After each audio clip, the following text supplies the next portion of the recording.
বছর শাহ আলমগীর রহমতুল্লাহ আলাইহি বাদশা ছিলেন, ইচ্ছা করলে এই তার বসে প্রত্যেকটা মন্দির ভাঙতে পারতেন, একটা মন্দির ভাঙবেন।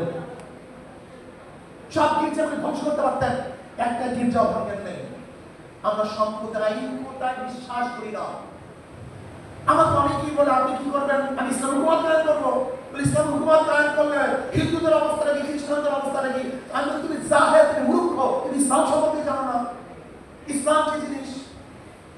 ইসলাম এমন এক জিনিস, সমস্ত ধর্মের ধর্ম পালন করার সুযোগ যেখানে আছে সেখানে ইসলাম। সমস্ত জনগোষ্ঠীর মতের আদর্শের মানুষ যেখানে বসবাস করতে পারে সেটার নাম ইসলাম। সমস্ত মানুষের মানবিক মর্যাদা প্রদান করতে পারে সেটার নাম ইসলাম। তুমি কি জানো ইসলাম কি জিনিস?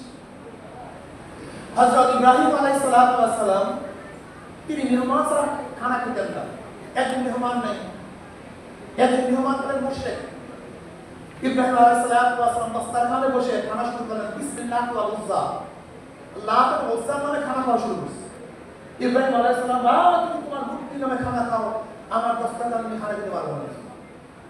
আমি তো মুসলমান হওয়ার জন্য আসিনি, ইমান আনার জন্য আসিনি, তুমি মেহমানদারি হিসাবে আমাকে ডাকছো, আমি খানা খাওয়ার জন্য আসছি, খাওয়াও খাওয়াও, না আমি ইমান আনবো না। না, তুমি যদি লাত এবং উজ্জা নামে খানা খাও, আমার দস্তরখানে খানা খেতে পারবো না। এবার মুশরিক চলে যেতেছে। আল্লাহ পাক রব্বুল আলামিন ডাক দিয়ে বলে, ইব্রাহিম এই মুশরিক 80 বছর পর্যন্ত লাত এবং উজ্জা নামে খানা খেয়েছে, আমি একদিনও তার খানা বন্ধ করি নাই। আজকে তোমার সঙ্গে বলার কারণে তুমি খানা বন্ধ করে দিয়েছো। আমি তো রেজেক্ট আম করে ফেলছি। বৃষ্টি হিন্দুর উপরে পড়ে, মুসলমানের উপরে পড়ে। খাদ্য মুসলমানের জমিতেও ফলে, হিন্দুর জমিতেও ফলে। আল্লাহ পাক রিজিককে আম করছেন, চিকিৎসাকে আম করছেন, বস্ত্রকে আম করছেন, শিক্ষাকে আম করছেন, বাসস্থানকে আম করে ফেলছেন। সাধারণ আমার সাধারণ সবার সমান। ইসলাম যদি আসে শুধু মানুষ নয়, ইসলাম কি জিনিস জানেন? উমর বিন আব্দুল আজিজ সাহেব আপনারা ভালো শুনেন, আমার ছাত্র বন্ধুরা, আমার ছাত্রী মেয়েরা খুব ভালো মতো শুনেন। উমর বিন আব্দুল আজিজ রাহমাতুল্লাহ আলাইহি ইন্তেকালের পরে কিরামরা কিশোর বলতেছে উমর বিন আব্দুল আজিজ দুনিয়াতে নেই। বলে বুঝলেন কিভাবে? বলে যে দেখো নেক নেবাব এক নিরহ ছাত্রের উপর আক্রমণ করতেছে। ন্যায়পরায়ণ বাদশা জিন্দা থাকতে একটা নেক নেবাবও সাধারণ নিরহ কোনো জানোয়ারের উপর আক্রমণ করতে পারে না। আজকে এত ঘটনা কেন ঘটতেছে? এত জুলুম, এত অত্যাচার, এত অবিচার, এত খুন, এত ধর্ষণ, এর কারণটা কি? ন্যায়পরায়ণ শাসন না থাকার কারণে আল্লাহ পাক রব্বুল আলামিন জুলুমের পাহাড় আমাদের উপর চাপিয়ে দিয়েছেন।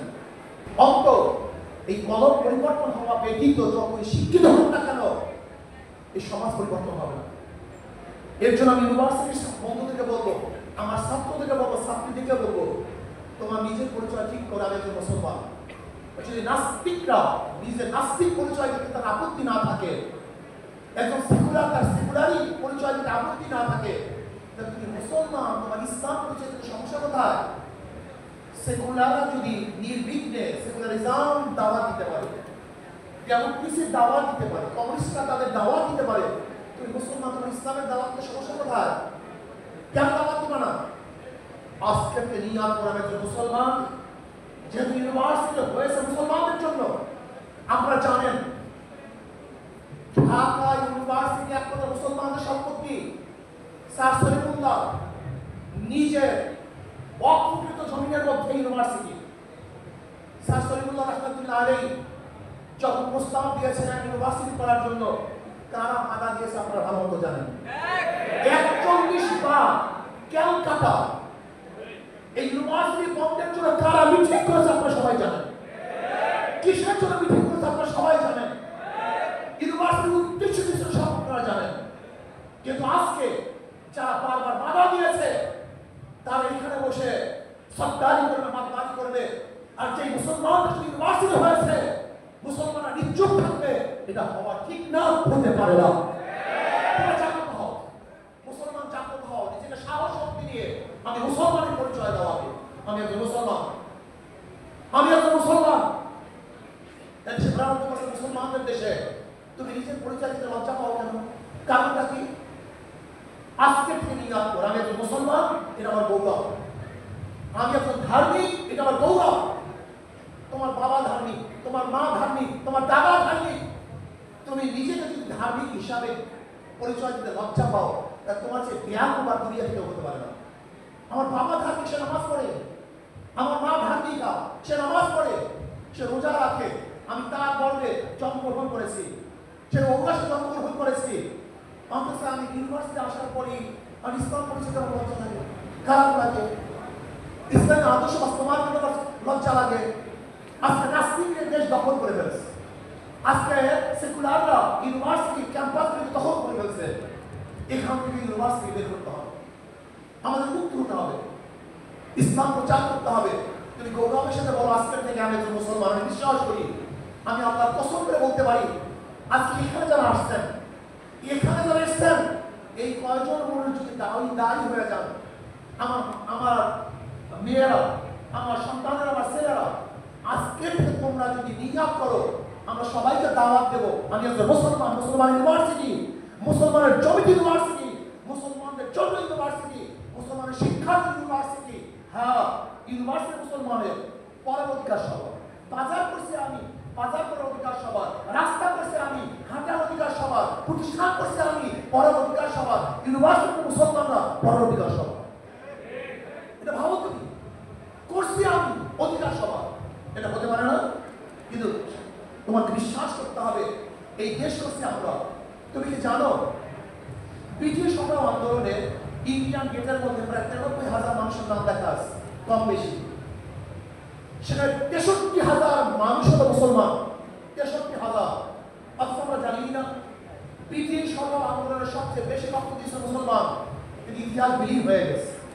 এই পাকিস্তান করার পিছনে একমাত্র অবদান ছিল মুসলমানদের, একমাত্র অবদান মুসলমানদের। 47-এ যদি ভারত থেকে আমরা আলাদা না হতাম, তা কিয়ামত পর্যন্ত আন্দোলন করতে পারতাম, কিন্তু লাল সবুজের পতাকা উড্ডয়ন করতে পারতাম না। 47-এ ভারত থেকে আলাদা হওয়ার পরে পাকিস্তানের দুইটা অংশ, পশ্চিম পাকিস্তান, পূর্ব পাকিস্তান, ভেবেছিলাম বৈষম্য দূর হবে, মানুষ শান্তি পাবে, মুক্তি পাবে। কিন্তু পশ্চিমারা আমাদের উপরে জুলুম করার কারণে 71-এ আমরা তাদের বিরুদ্ধে আন্দোলন করে বাংলাদেশ স্বাধীন করেছিলাম।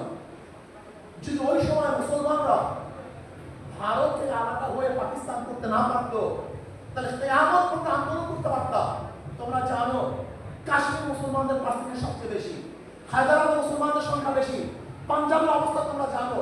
কিন্তু আজ পর্যন্ত তারা আলাদা হতে পারে না, স্বাধীন হতে পারে নাই। যদি 47-এ আমরা ভারত থেকে আলাদা হয়ে পাকিস্তান নামে একটা দেশ করতে না পারতাম, তাহলে 71-এ বাংলাদেশের স্বাধীনতা আমরা পেতাম না। এই দেশ মুসলমানদের দেশ, তোমার মত আপত্তি কোথায়? তুমি বলো না কেন যে ব্রিটিশ আন্দোলনে মুসলমানদের শেখা শরীর সবচেয়ে বেশি ছিল? পাকিস্তান করার পিছনে মুসলমানদের আন্দোলন এবং কার্যকরী ভূমিকা সবচেয়ে বেশি ছিল। আবার এখন তুমি দেখো, বীর মুক্তিযোদ্ধা, বীর উত্তম, বীর শ্রেষ্ঠ যতজন আছে, এর মধ্যে প্রায় 98% মুসলমান, 98% মুসলমান। শুধু তাই, তুমি স্পষ্ট বলো যে 2024-এর জুলাই আগস্টে আন্দোলনে তারা শাহাদাত বরণ করেছে, মৃত্যুবরণ করছে, 100 সবাই মুসলমান। বলো, তুমি সাহস করে বলো, তোমার পরিচয় দাও, তুমি কে? তুমি এইভাবে পরিচয় দাও যে 750-800 বছর পর্যন্ত এই মা কোনো মধ্যে শাসক ছিল মুসলমান, বলতে থাকো, সমস্যা কি তোমার?